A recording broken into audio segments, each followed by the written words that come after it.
a listener production. Hello, happy Monday and welcome to The Briefing. I'm Sasha Barbagat. Did you know there's a network of Australian volunteer doctors stepping up to provide essential free medical care for Palestinians fleeing the bloodshed in Gaza? They're of variable backgrounds, variable ethnicities, religions, political beliefs. All of them just feel passionately about humanity and about the situation in Palestine. And they're, exuberating that by giving pro bono work to all our patients. One of the doctors is Dr. Mohammed Amour, and Antoinette Lattouf sits down with him for a powerful chat in the second half of this episode. First, though, it's time for the headlines with Chris Spiru on Monday, November 4. Morning, Sash. Morning, everybody. Starting the day and the week, we are in the US, where there are just 2 days to go until the country decides between Donald Trump and Kamala Harris in the presidential election. Both candidates are making their final pitches to voters, with the Republican nominee in Pennsylvania and the Democrat campaigning in Michigan, while the new poll has sent shockwaves through pollsters, which has shown Harris ahead of Trump in the safe Republican state of Iowa. Meantime, Harris could have possibly violated FCC guidelines when she did a surprise appearance on Saturday Night Live. It is nice to see you, Kamala. It is nice to see you, Kamala. And I'm just here to remind you, you got this. Because you can do something your opponent cannot do. You can open doors. I see what you did there, like to a garbage truck, right? I don't really laugh like that, do I? A little bit. Yeah, this was amazing to see pop up over the weekend. But a regulator with the FCC, so that's the authority that kind of keeps an eye on TV and media programming in the US, they have claimed her spot on SNL is a violation of what's called the equal time rule. His name's Brendan Carr, and he was a Trump appointee to the body. Just FYI, that's important. He said on X, quote, "The purpose of the rule is to avoid exactly this type of biased and partisan conduct, a licensed broadcaster using the public airwaves to exert its influence for one candidate on the eve of an election, unless the broadcaster offered equal time to other qualifying campaigns." So he's trying to say that basically Kamala has an unfair advantage because she appeared on SNL. I don't know. I mean, anyway, sure. But look, meantime, there are concerns Donald Trump is again laying the groundwork to claim that the 2024 election is being stolen from him before it's even happened. Experts say he is trotting out the same playbook from 2020, claiming the Democrats are cheating in an effort to prime his supporters to falsely believe the election is not legitimate if he loses. And that's the big concern from people on the ground. I've got a couple of friends in the US and they're Australian, and I've said, how does it feel like, and to be fair, they live in LA, so it's definitely a different vibe to, some of the swing states or some of the more conservative states.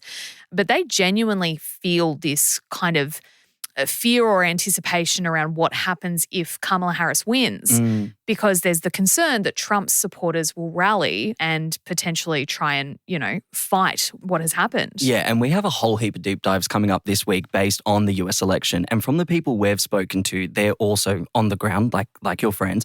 And there's a big wave of fear that if one of the candidates don't win in a landslide, that there's just going to be a series of legal and illegal challenges to this election. So they're really banking on a Kamala win by a landslide or a Trump win by a landslide, so no one can come out and just cause, fundamentally the same things we saw on January 6th. Yeah, and it is 2 days to go to the election. As you said, we've got a couple of chats coming up this week with people who are on the ground, but we've got an explainer this afternoon coming on the Electoral College, which that is the thing that is going to decide this. It's very complicated and confusing, but we break it all down for you. That's coming up this Savo. Back home now, it looks like Anthony Albanese has kicked off his 2025 election campaign in Adelaide. I've never forgotten the people we are here to serve. That's why my colleagues and I work every day to make a positive difference to people's lives. And it's why we're so determined to win the election next year. At a very US-style rally to party faithful yesterday, the Prime Minister made his third education promise in the last few days. So this time, he's committed to making 100,000 fee-free TAFE places available every year if re-elected.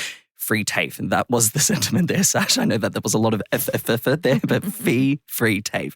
The PM saying it will result in more tradies to build homes, more personnel in child and aged care, as well as overall just more opportunities for Australians to train and retrain in a changing economy. Yeah, and this comes following the federal government's announcement over the weekend that it will slash HECS debts by 20% if it wins the next election. So the average HECS debt of $27,600 would see a $5,500 reduction.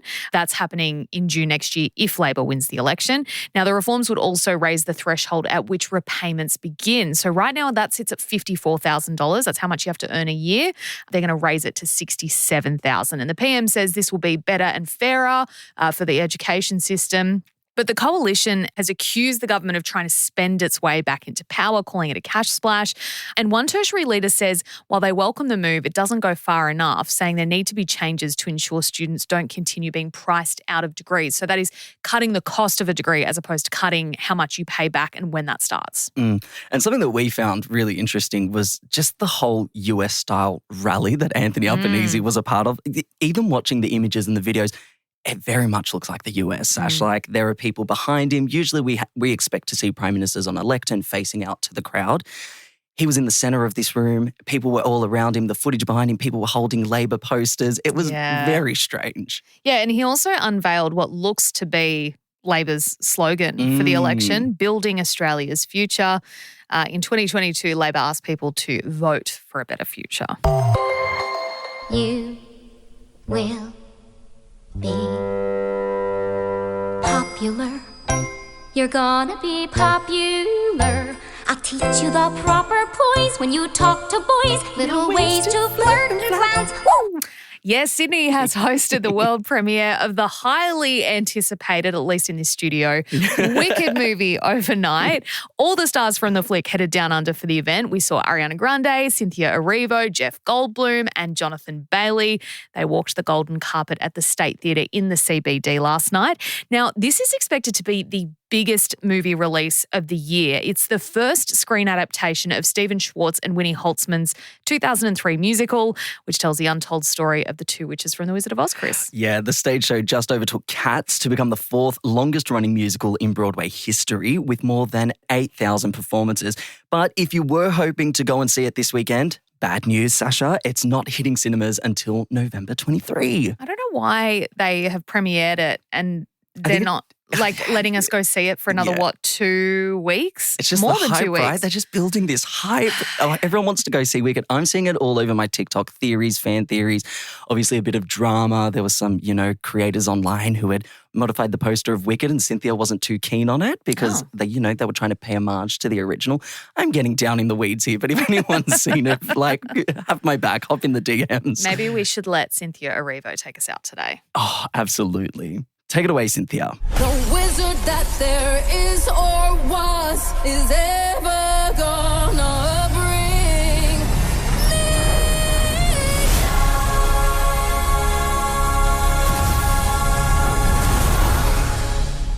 I know we said she was going to take us out, but wow, the pipes on that lady. That is incredible. Goosebumps, literal goosebumps. Chris, thank you for being here for the headlines. Look, next up, we are doing a deep dive that is a really powerful chat with this doctor in Australia who is leading this team of volunteers who are providing essential free medical care for Palestinians in Australia who have fled Gaza.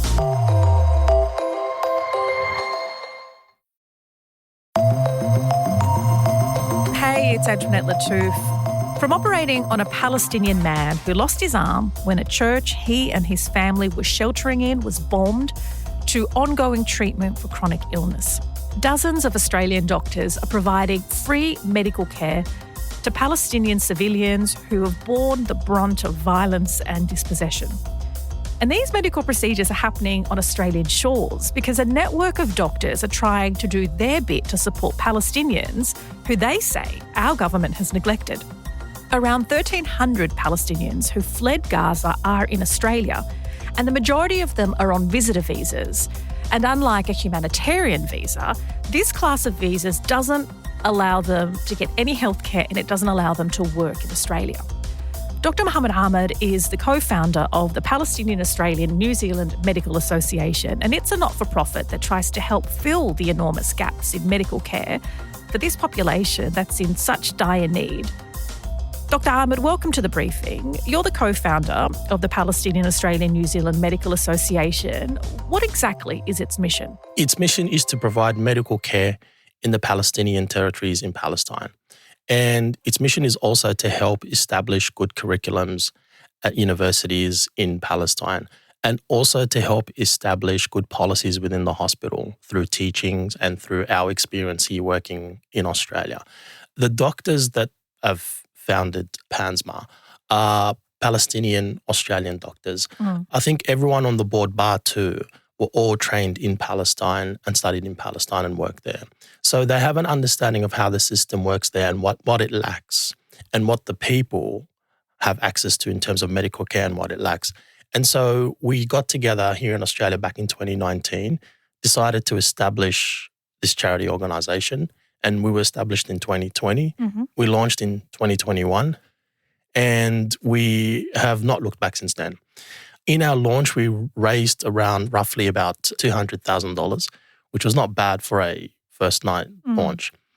The launch was meant to be collecting money to provide medical equipment, which is also one of the things that we do.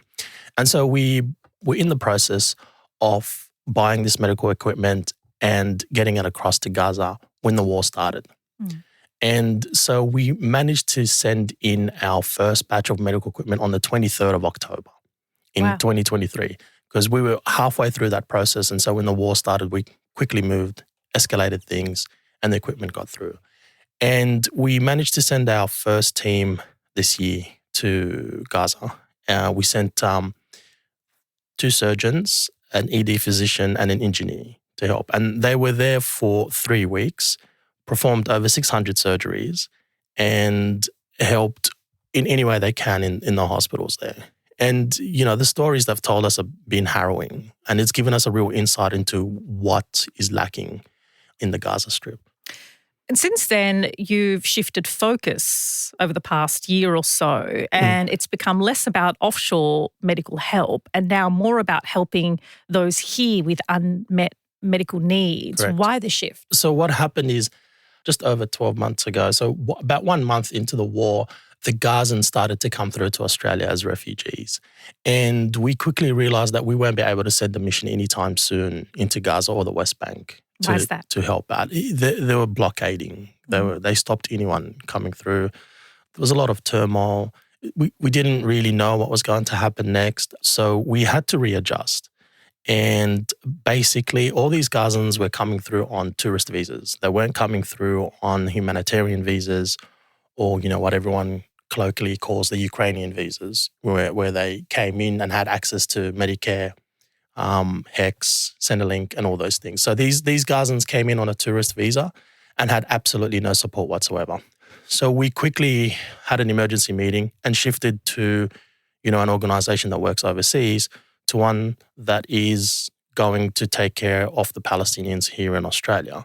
So what we did is we then went out and asked who would like to volunteer. And we were inundated with volunteers. And by volunteers, you mean medical and healthcare professionals? Correct, yeah. The focus was medical. And so we had all these GPs, specialists, physiotherapists, podiatrists, nurses, all kinds of allied health people volunteer. So we made a database of all our volunteers, and then we sent out a link for the Gazans to fill out if they needed a hand. So we sent that out to all the charity organisations. We liaised with the New South Wales Health Refugee Service, and we also liaised with other organisations that cater for the refugees. And how many Palestinians have registered for medical services? So the number of Palestinians that have registered for us are roughly about 400. These are people that have filled in applications and are registered on our database. But I would say we would probably have actioned over 2,000, 2,500 requests since we launched this. Can you give me an idea of the spectrum of things your team of doctors and healthcare professionals are treating, from the very serious to the most basic? So we see a variety of things. A lot of it is what most doctors would expect to see. The only difference I would say is the trauma, the mental trauma, and the violent trauma that they've sustained in terms of injuries, physical injuries. You know, they could be as simple as just requiring a checkup because they haven't seen a doctor since the war started. Mothers concerned about their children because for a period of time they were eating animal feed, to people requiring psychologists, to people requiring very serious orthopedic surgery. Because they've lost limbs? Correct, because of the injuries they sustained. So if I was to give you an example, one particular gentleman, so his house was bombed and he was found 300 meters down the road. His house was bombed and he somehow managed to be thrown out of the house through the window and 300 meters down the road. And basically both his legs were completely shattered. He said he woke up with people taking him to hospital and then he was in hospital. And basically both his legs were shattered. And so they did a very quick patch-up job, the equivalent of a patch-up job you would do for something like that. And he managed to get through to Egypt, then subsequently to Australia. Now, this same man, unfortunately, lost 10 of his family members in that attack. He came through to Australia and his family contacted me saying, you know, these are his injuries. What can you do for us? And I sent him to one of our volunteers who's an orthopedic surgeon, very passionate, very active. And I actually sent him in just for an opinion, just to see what can or can't be done. I sent him through the x-rays and I sent him through the patient's details. I think he called me roughly about 5 weeks later. And he says to me, Mo, you remember that guy that you sent me? I said, yeah, what do you think? He goes, no, it's all good. It's all sorted. And I said, what do you mean? He said, I just finished doing the operation now. And I said, well, we haven't even spoken about the cost. He goes, no, don't worry about the cost. It's all sorted. How much would that ordinarily cost? I would say from the estimate that he gave me, what that man needed, the stay, the rehab, equipment, anesthetic surgeon, it would probably be about 70,000. Oh, wow. 70,000, yeah. And he covered that cost. Happily he covered it. And the gentleman's gone through rehab. So he can walk? I'm trying to understand the state of his legs. So before, he was not able to walk at all. He was actually wheelchair bound. And I honestly thought when I sent him to that surgeon, I thought he's going to get amputated. There's no way these legs can be saved, but they were. And right now he's gone through rehab. So at the moment, he's slowly gaining the ability to walk. So he's honestly on the road to recovery and we're so proud of him. That's an incredible story and incredible generosity. Can you give me an idea of who these doctors and healthcare professionals are, where they're based, their backgrounds, their specialties? They're all over Australia. The majority of them are in New South Wales because that's where our main focus is and that's where main cousins are. All of them want the best medical care to all people around the world. And so, yes, they're of variable backgrounds, variable ethnicities, religions, political beliefs. All of them just feel passionately about humanity and about the situation in Palestine. And they're, exuberating that by giving pro bono work to all our patients. And that includes things like surgeons, psychologists, Correct. Physiotherapists. Correct. I'll give you an example about a physiotherapist. There was a lady that needed physiotherapy work. I gave her the address of a physiotherapist. And she said to me, Doctor, I don't have a car and I don't know how to get there. I'm sorry. So I messaged the physiotherapist and I said, we might have to delay that appointment because she doesn't have a car and she can't get there.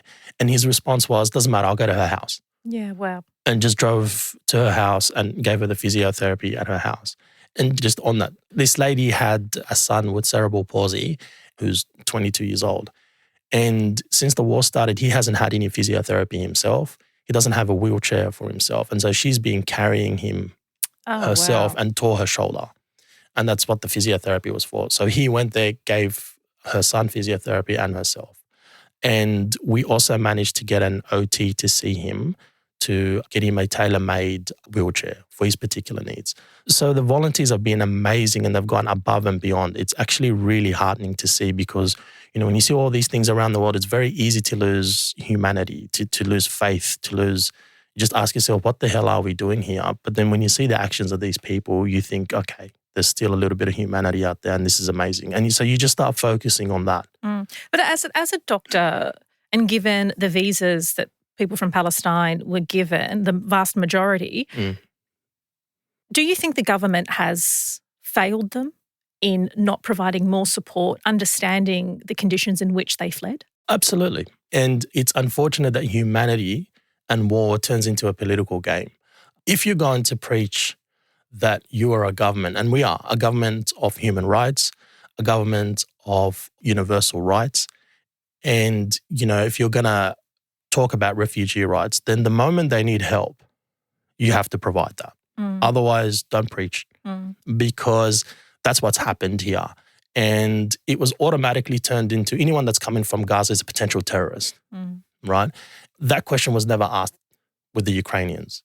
And what visa type, because you mentioned colloquially called a Ukrainian visa earlier, what rights were Ukrainians given when they fled persecution? My understanding, and from what I've read and what I've seen, they basically had everything that an Australian can access in Australia. Like a special humanitarian visa class. So they could access HEX, they could access Medicare, they could access Centrelink, and any services. They can access NDIS, any services that Australian has access to. If you had started your studies in Ukraine and you came across to Australia, you could continue. Whereas the Palestinians didn't have access to any of that, couldn't continue their education. Even if they were willing to pay for their education in Australia, they couldn't because they were on the wrong visa and can't work. So even these men that came in with their families, young families, weren't even allowed to go out, get a labourer job, work in a cafe, areas of unmet need. They weren't allowed to do that because their visa didn't allow it. There is an argument that can be made that Australia's healthcare system is struggling to meet its own demands. And why burden it with those on visitor visas or by refugees? I don't accept that. I've worked in the Australian medical system. The Australian medical system is a very robust, very well-oiled machine that sometimes does have its own issues. But I think that carefully done, if these refugees were introduced to the health system and the doctors and nurses and allied health professionals were educated about these refugees, then I think we would have easily stepped up to the plate. The reality is, although people do need access to healthcare, they don't tap into it all the time. So I don't agree with that notion at all. I think the Australian system can cater for it. And with the funding, it's even easier. Given you've actioned around 2,500 medical requests in under a year, do you fear that the generosity and the goodwill of these healthcare professionals will run its course if the government doesn't step in? Correct. There's definitely compassion fatigue. I'm starting to sense it. And part of my job when I triage these patients is I actually share the workload. So, for example, I've got a few dentists. I could have maybe in one day 20 or 30 requests for a dentist. I try to spread them out amongst the dentists so that not one dentist gets them all, using that as an example. And so I am weary of that. The government definitely needs to step in. And if I was to be fair and balanced, which I try to be in most of my life, the government is working towards that. Did it come quick enough? No, not really. I still see the passion in my volunteers, and we're recruiting volunteers all the time who are happy to work pro bono. So I'm relying on that. As a doctor, obviously your profession is to care for others, but how are you doing? Because not only are you triaging these medical needs, you're also constantly hearing stories of trauma, violence and dispossession. I was born in Palestine and I grew up in Palestine before migrating to Australia as a kid. So Palestine was always there. The story of Palestine has always been in the news. Since I was a child, teenager, young adult, it's always there. So I've never actually left it. And so when these patients come through and you hear their stories, a couple of things run through my mind. This is the worst it's been. And I asked my dad, who's a Nakba survivor, and he reckons it's just as bad as the Nakba. The brutality, he believes, is worse. Honestly, I don't feel sadness. I feel anger most of the time. Anger that no one's done anything. Anger that this is happening again. I mean, anger that my dad's going through it again. First he went through it as a child in the Nakba, and then now he's going through it as a senior citizen. And so I quickly snap out of it and think to myself, well, no, I'm not going to dwell. I'm going to do what is best for these people and just push all my energy into giving them what they need. For me personally, I work with a great board at PANSMA, and we meet regularly and we debrief about these things, and I find that helps. Every now and then there is a story that would upset me and make me cry. And so then in those low moments, what do you do to turn it around? In those low moments, you think to yourself, he's being dealt a great injustice, And so what I'm going to do is turn this around and help them the best I can, get them access to the best doctors, the most passionate doctors and the most compassionate doctors, and try to get them back into their lives, introduce them to Australian life and get them back into working and being the people that they were before the war. Thanks so much for your time, Dr. Ahmed. No, thank you. Thank you for having me. Dr. Mohammed Ahmed from the Palestinian Australian New Zealand Medical Association. And if you're a healthcare professional keen to support its work and volunteer your services, you can register on the PANSMA website. Thanks for listening to this episode of The Briefing. That's it for now. Before you go, though, we'd love it if you could share this episode with someone you think might enjoy it. And if you want to keep up with our other content, you can check us out on Instagram at The Briefing Podcast, and on TikTok and YouTube, search Listener Newsroom. We'll be back in your feed with another episode this afternoon from 3. I'm Antoinette Lattouf. See you next time.